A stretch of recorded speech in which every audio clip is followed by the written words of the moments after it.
Gavin Newsom just smacked down Kristi Noem in an epic, snarky way. And a warning, many of you will be turned on by the end of this report.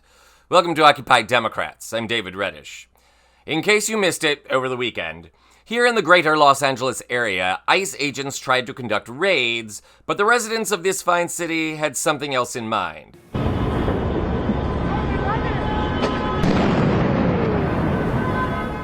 That's just one scene from a weekend filled with explosive clashes between protesters and police. That group of officers sheltering under a highway overpass, fireworks, chunks of concrete, street signs, all raining down on them.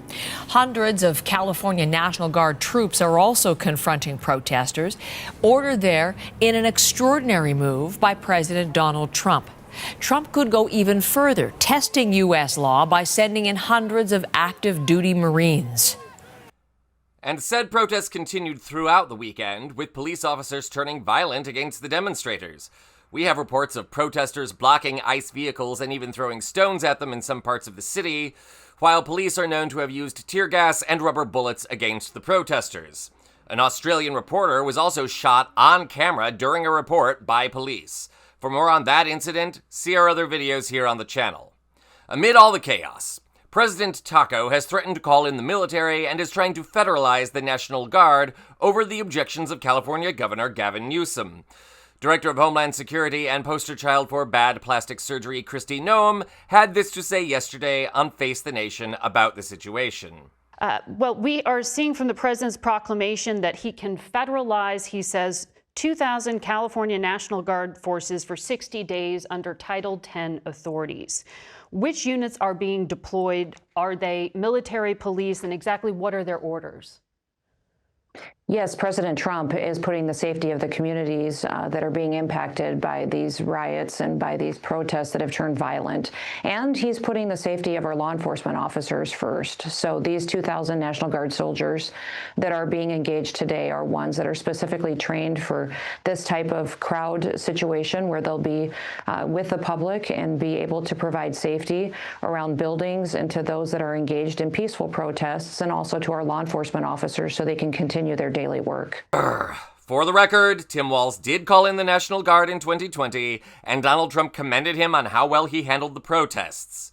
It's also ridiculous that in this same clip, Noem defended Trump trying to ban face coverings among protesters, which is hilarious when you consider that ICE officials, who are civilians mind you, are encouraged to wear masks to protect their anonymity. How do you tell the difference between a masked ICE agent and a violent criminal in a mask? If your answer is, I don't know, that's the point. Amid Noem's militant proclamations, Governor Gavin Newsom tweeted this little clip, noting that it has not aged well. What's in the actual video? Take a look.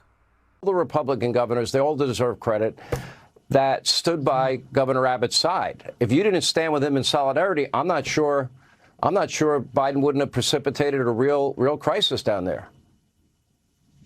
Yeah, Sean, I went the actual day that showdown was supposed to happen. People asked me why, when I heard the news, I immediately the next day was at the border. And it was because of what I heard Democrats encouraging the president to do.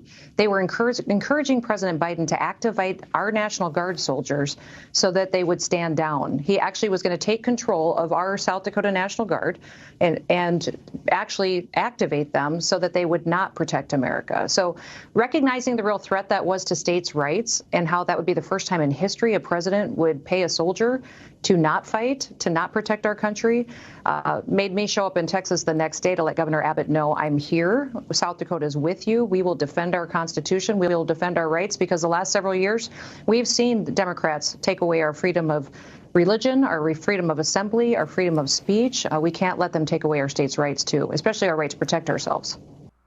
For the record, that clip comes from 2024 when Joe Biden threatened to federalize the National Guard after Texas Governor Greg Abbott tried to use them to block border crossings. Isn't it interesting how quickly Noem's tune has changed? And of course, she has nothing to say about the way Trump handled January 6th, which was far more violent. But that's par for the course at this point when it comes to Republican hypocrisy. Trump claims to represent the party of law and order, even as he and his family and members of his administration continue to openly break the law, harassing judges, accepting planes as gifts from foreign nations, running a cryptocurrency grift, insider trading and market manipulation, and so many other obvious legal violations. Calling Trump the master of law and order at this point would be laughable if it weren't so disgusting. And the same is true for calling Kristi Noem's overplumped lips, or anything coming out of them, credible.